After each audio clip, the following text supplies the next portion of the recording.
welcome Rishabh to Let's Talk Business series by RealtyNXT. Thank you very much, Kritika. Happy to be here. So Rishabh, before we dive into more about Siroya Corp, let's know about your journey first. How did you embark upon the real estate industry and what led to the establishment of Siroya Corp? So just a little bit brief about myself. My entire family is based out of Dubai. I was born and brought up in Mumbai, but was studied in Dubai. Our entire family is not from the real estate background. My entire family business is based in jewelry. So we are one of the leading jewelers in the world. What started with me for real estate is that I started investing into real estate at a very young age when I was in college. And that's when I realized that there is something about real estate that just ticks right for me. And so I did study my jewelry business as well. But eventually I told my dad that, you know what, this is not going to work out for me because my heart was always into real estate. So I said that I want to start development, and that's when it all started. And my dad told me that, okay, if you want to start, then you might as well go to India and then start a business over there and then learn the business the right way, probably the harder way, but probably the right way. So that's how the real estate journey started for me. So during the initial stages, because you started by shifting from Dubai market to Indian market, right? And it's said about Indian real estate industry, it's not that organized. We are still on that way. So how did you manage? What were the challenges that you faced during the beginning? I think you are right in the way that it is still, it was actually an unorganized market. But luckily for me, I think I stepped into the business of real estate, and that's when I could see a lot of changes in policies coming in and a lot of structure coming into place. And fortunately, I think I have been part of the business while it was unorganized, and I've seen the difference which is now, which is where you see a lot of youth coming into the business and also making it a more corporate structure, more process-driven structure, and you know, basically taking it ahead as a corporate rather than just a one-man show business. So what would be the USP of Siroya Corp? Siroya Corp has been known for being sensibly splendid, and that is our motto. We are sensible and we are splendid because our projects are based around the requirements of our customers, but also we don't go overboard with nonsensical amenities. So it will be amenities which will be useful for you. It will be amenities which will enhance your standard of living. So we don't want to give amenities just for the sake of giving a tick mark that we have 65 amenities in the building. Yeah. We'll probably do it with 12, but make sure that those 12 will work for you day in, day out. So can you share some successful project example? What would you say would be the key aspects or the feature of that project that resonated with the buyer? That is actually a good question because just recently we are just finishing a project in Oshiwara, and Oshiwara market has been predominantly, you know, house of production houses. Yeah. So there are a lot of people who belong to the movie industry. You will find actors, writers, lyricists, post-production teams.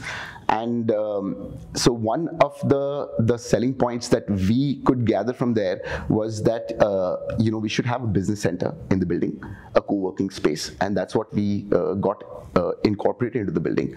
Second thing that we understood was that a lot of these guys, because they belong to the movie industry, they want a screening space. So we organized a mini theater which will be like a 30-seater you know, smaller Inox kind of a thing where you know, they can have a screening for their family, their friends, and a small screening space. So that amenity actually worked wonders for our project. Nice. Yeah. So going forward in terms of the luxury real estate market, how Siroya Corp position itself as a brand, having a competitive edge over the other brands in this particular market? I don't actually like to compare myself with other brands. I don't see what other brands are doing. I actually prefer to keep it in the way that are we doing the right thing? are we giving everything that we have in the project for the customer? Will the customer be happy buying over here? So a lot of times, customers come to us and they say, "Arey, ye baaju wala project to itne mein bik raha hai, aap itne mein kyun charge kar rahe ho?" I'm like, I'm not holding you. You can go and buy that. Then what is the difference is when you see our apartments, when you see the quality, when you see small things which we put our heart to, like details, just like a small thing in our existing project, we made the lift lobbies on every floor completely designer.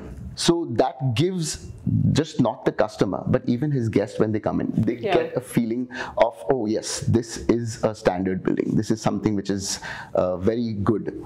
So even eventually, people, they live in a building, but eventually they have guests coming in, they have family coming in, they have family friends coming in, and they want to showcase that they live in a high standard, high amenity building also.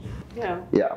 So I think that is one of the things that we try to incorporate in most of our projects. So tell me, in terms of Siroya Corp, what all segments you are entered into, so our viewers can understand what all you guys are doing in terms of what segment, residential, commercial or retail, and where are you present currently in India apart from Bombay?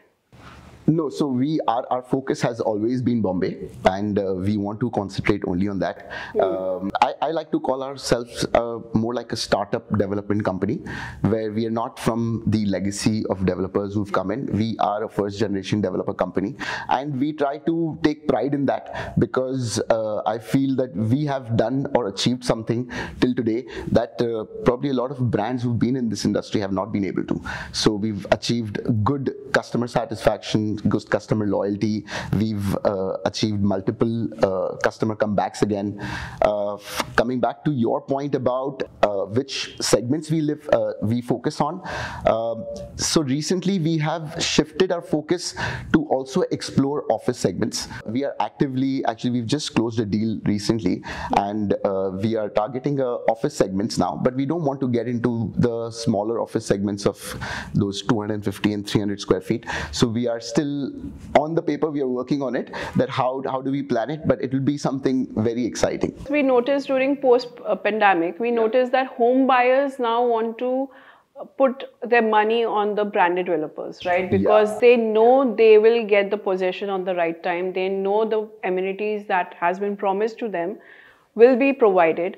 So do you think in the future, in going forward, the only top branded developers will be able to survive this market, and the smaller developers either will be taken by the top brand developers? How you think this will play out? Don't want to make future predictions over here, because I've seen in a lot of different industries where, like if you talk about the automotive industry, who knew that only Mercedes and BMWs could make money? There is something called Tesla which will come up and will shatter all the other brands.